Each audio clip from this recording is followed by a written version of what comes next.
Bismillahirrahmanirrahim. Assalamualaikum warahmatullahi wabarakatuh.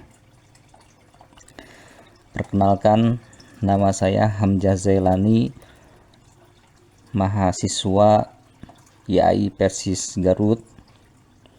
Insyaallah pada kesempatan kali ini saya akan menjelaskan tentang metode takhrij hadis dengan kata kunci sahabat Nabi sebagai rawi pertama atau rawi al-a'la. Salah satu kitab utama yang bisa kita gunakan adalah Tuhfatul Ashraf bi Ma'rifatil Atraf, karya Imam Al-Mizzi. Nama lengkap beliau adalah Yusuf bin Abdurrahman Al-Mizzi yang wafat pada tahun 742 Hijriah. Kitab ini terdiri dari 13 jilid dan disusun untuk memudahkan kita, khususnya sebagai peneliti hadis, untuk menelusuri hadis sampai ke kitab induknya, terutama Kutubus Sittah beserta kitab penyertanya. Untuk memudahkan pencarian, Imam Al-Mizzi membuat kode khusus. Contohnya huruf kho untuk Sahih Bukhari, huruf dal untuk Abu Daud, dan kode-kode lainnya. Ada 3 karakteristik utama yang dimiliki kitab Tuhfatul Ashraf.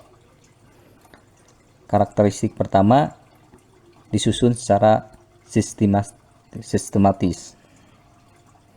Kitab ini disusun berdasarkan nama sahabat Nabi secara alfabetis. Kedua, ringkas. Matan hadis tidak disajikan secara utuh, melainkan hanya bagian awalnya saja. Ketiga,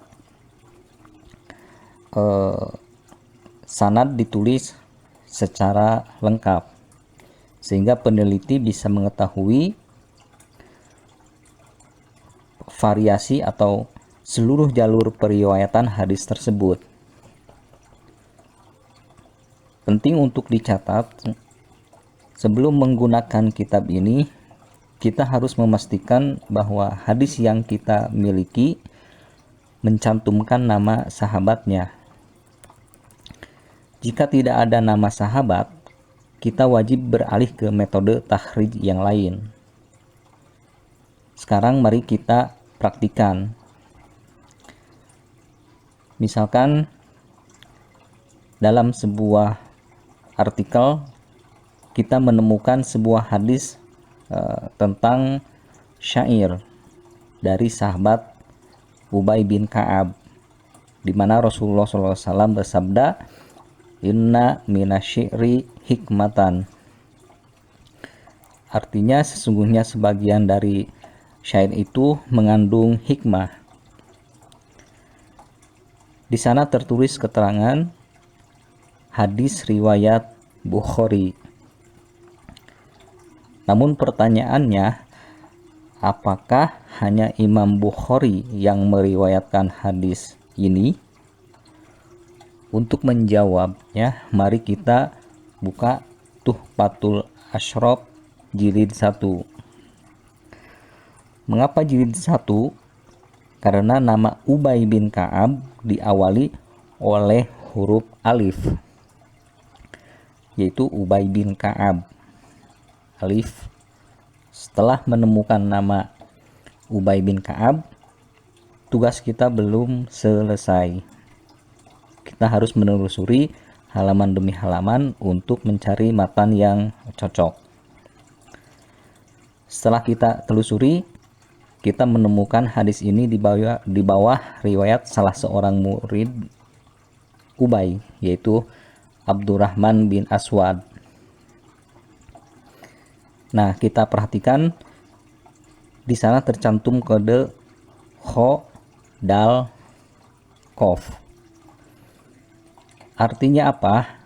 Hadis ini ternyata tidak hanya diriwayatkan oleh Imam Bukhari, tetapi juga diriwayatkan oleh Abu Dawud dalam sunannya dan Ibnu Majah dalam sunannya juga.